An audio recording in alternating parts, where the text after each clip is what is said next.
ওখানে ঢুকিয়ে দেওয়া আছে, অটোতে বের হইতেছে। এই লোক কিভাবে নিবন্ধন পায়? ওনারা তো মাছ মারা কেরানিও না, ওনারা রোবটও না, যেখানে প্রোগ্রাম দেওয়া আছে অটোতে বের হইতেছে। আরো দল আছে এখানে অনৈতিকভাবে অবৈধ লেনদেনের মাধ্যমে এখানে নিবন্ধন দেওয়া হয়েছে। এটা আমাদের কাছে তথ্য আছে, জানা আছে। আচ্ছা আচ্ছা আচ্ছা। এখন এই সিইসির ভাগ্য নির্ভর করবে আমাদের এই তারেক রহমানের এক কথার উপরে।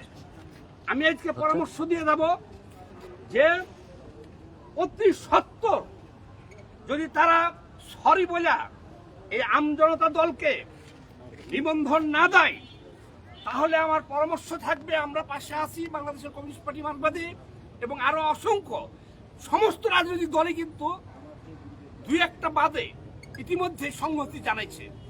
আমাদের পরামর্শ থাকবে যে তারেক ভাই এই সিইসি এই কমিশনের কাছ থেকে আর নিবন্ধন না, একে সরাইয়া জনগণের সিইসি এবং নতুন নির্বাচন কমিশন করিয়া তারপরে নিবন্ধন নেবেন।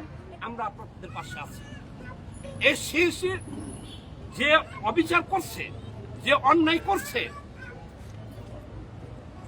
বাংলাদেশে 52টা 55টা রাজনৈতিক দল আছে। আপনারা সাংবাদিকরা কয়টা দল চিনেন ভাই বলেন তো? কয়টা প্রতীক চিনেন? যারা রাজনীতি করে না, যারা কেউ চিনে না, যারা জনগণের জন্য কাজ করে না, তারা নিবন্ধন পায় কিভাবে? তারা নিবন্ধন পায় পকেট দরজা দিয়া। এটাকে বন্ধ করতে হবে, এটাকে বন্ধ করতে হবে। এবং এই আম জনতা দলের তারেক রহমানের মতন লোককে আজ অনশন করতে হয় নিবন্ধনের জন্য। এই নির্বাচন কমিশন দেয়া কোনো কাজ হবে না সামনে। এটা ওই আগে ফ্যাসিস্ট হাসিনার আমলে যেভাবে ওই এক জায়গা থেকে ফোনে নিয়ন্ত্রণ করা হতো, এখনো নিয়ন্ত্রণ করা হয়। আমার দৃঢ় বিশ্বাস এবং আমাদের কাছে তথ্য আছে যে কাগজ আমজনতা তারেকের যতই থাক, ডকুমেন্ট যতই থাক, তাকে নিবন্ধন দেওয়া যাবে না। যে কোনো একটা জায়গা থেকে এনাকে লক করা হয়েছে। তাইলে আমরা কি বুঝলাম? যে বিগত যে তিনটা, আমি 2014-তে এমপি ইলেকশন করেছি, 2018-তে এমপি ইলেকশন করেছি, 2020-এ মেয়র নির্বাচন করেছি, এই যে তাপসের সাথে, আর আমার আসন হলো মতিঝিল।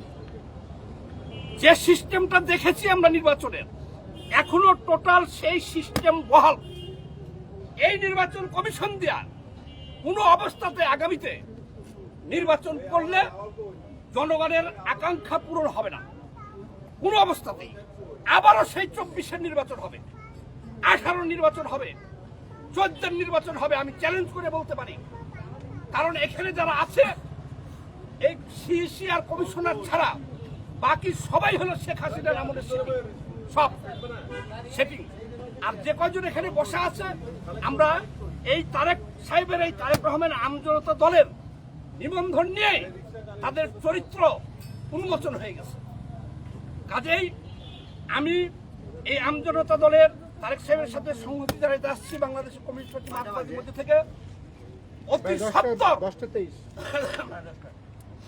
আমি বলবো আজকের মধ্যেই একে নিয়ে সরি বলে আমজনতা দলকে নিবন্ধন দিতে হবে।